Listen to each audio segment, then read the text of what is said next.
మన vote car గుర్తుకే మన ఓటు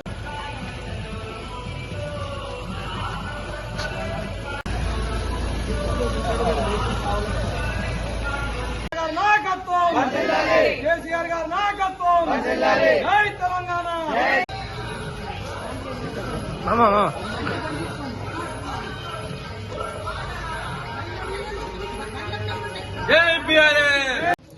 మరి ఈరోజు మన ఆదిలాబాద్ మున్సిపాలిటీలో మరి మా మున్సిపాలిటీ సంబంధించినటువంటి నాయకులందరూ కూడా నాయకురాళ్ళు కూడా రోజు ఇంటింటికి తిరిగి మరి కేసీఆర్ గారి ప్రభుత్వం గత 9-10 సంవత్సరాల్లో ఏ రకంగా పనిచేసింది, మరి కేవలం ఆచరణలో సాధ్యం కానటువంటి వాగ్దానాలు ఇచ్చి ఇటు కాంగ్రెస్ పార్టీ ఇటు బీజేపీ పార్టీ మరి ఇలా ప్రజలను మరి ఇచ్చినటువంటి మాట ఎంతవరకు నిలబెట్టుకున్నారు అనేది స్వయంగా ఇంటింటికి తిరిగి మా పట్టణ నాయకులందరూ నాయకురాళ్ళందరూ కూడా కలిసి తిరుగుతూ ఉన్నారు. ఈరోజు 48 వార్డులో మోచిగల్లో ఇంటింటి తిరిగి అక్కలకు చెల్లెళ్లకు అన్నదమ్ములందరికీ కూడా కలిసి ఒకటే అడుగుతా ఉన్నారు. రేవంత్ రెడ్డి గారు చాలా అబద్దాలు చెప్పిండనేది మనకి ఇప్పుడు అర్థమైంది. ఎందుకంటే గ్యాస్ సిలిండర్కు సంబంధించి 500 రూపాయలకే మీ గ్యాస్ సిలిండర్ ఇంటికి తెచ్చిస్తామని చెప్పి ఈ రోజు వరకు ఒక నయా పైసా కూడా గ్యాస్కు సంబంధించింది మా అక్క చెల్లెళ్ళు బోలెడు ఆశలతోటి కాంగ్రెస్ పార్టీకి ఓట్లేసింది. ఆ తర్వాత ఒక గ్యాస్ సిలిండరే కాదు 200 యూనిట్ల కరెంటు ఉచితంగా ఇస్తామన్నారు, జీరో బిల్ ఇస్తామన్నారు. వార్డుకు 10 మందికి ఇచ్చి అందరికి ఇచ్చినమని చెప్తారు. దాంతో పాటు కళ్యాణ్ లక్ష్మి ఇలా పెళ్లిళ్ళు చేసుకోవడానికి కూడా పేద ప్రజలు పెళ్లిళ్ళు చేసుకుంటలేరు. ఎందుకంటే గతంలో కళ్యాణ్ లక్ష్మి షాదీ ముబారక్ వస్తే డబ్బులు వస్తాయని చెప్పి ఎవరో పాపం ఒక పెద్ద మనిషి ఆ కుటుంబానికి ఆర్థిక సాయం చేసేది. కళ్యాణ్ లక్ష్మి 1,100,000 పదార్థంతో పాటు తులం బంగారం ఇస్తామని చెప్పి, కానీ ఈ రోజు వరకు అది ఆన్లైన్ లేదు, ఆఫ్లైన్ చేసి పెట్టేసిండ్రు. ఇప్పుడు డిసెంబర్ నుంచి పెళ్లిళ్ళు అయినప్పటి నుంచి ఏ ఒక్క కుటుంబం కూడా పాపం అప్లై చేసుకుందామంటే కనీసం షాదీ ముబారక్ కళ్యాణ్ లక్ష్మి అప్లై చేసుకుందామంటే కూడా ఆన్లైన్ బంద్ పెట్టింది. అట్లనే అత్తకు కేసీఆర్ పెన్షన్ ఇస్తున్నాడు, 2,000 ఇస్తున్నాడు.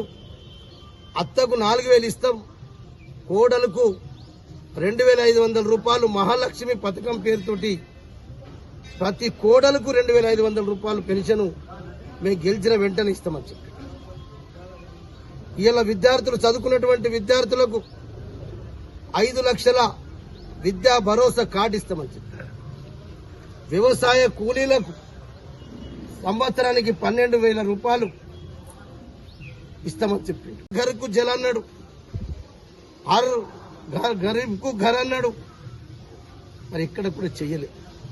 అందుకొరకే ఇలా తెలంగాణ రాష్ట్ర ప్రజల యొక్క ఆత్మ గౌరవం కొరకు పుట్టినటువంటి party BRS party, TRS party.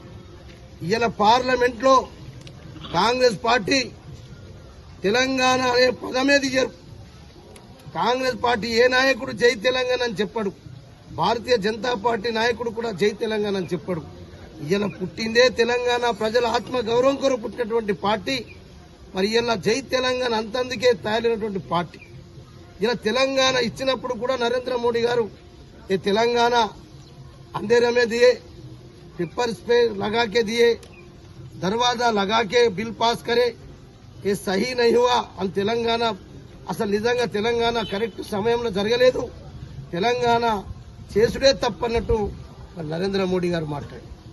ఇలా మనం తెలంగాణ గలాన్ని తెలంగాణ సమస్యల్ని పార్లమెంట్లో గొంతెత్తి మాట్లాడాలంటే మన ఆత్మగౌరవం, తెలంగాణ ప్రజల యొక్క ఆత్మగౌరవాన్ని, తెలంగాణ అనే రాష్ట్రాన్ని చెప్పాలంటే అది కేవలం బీఆర్ఎస్ పార్టీ ఎంపీలే పార్లమెంట్లో మాట్లాడగలుగుతారు.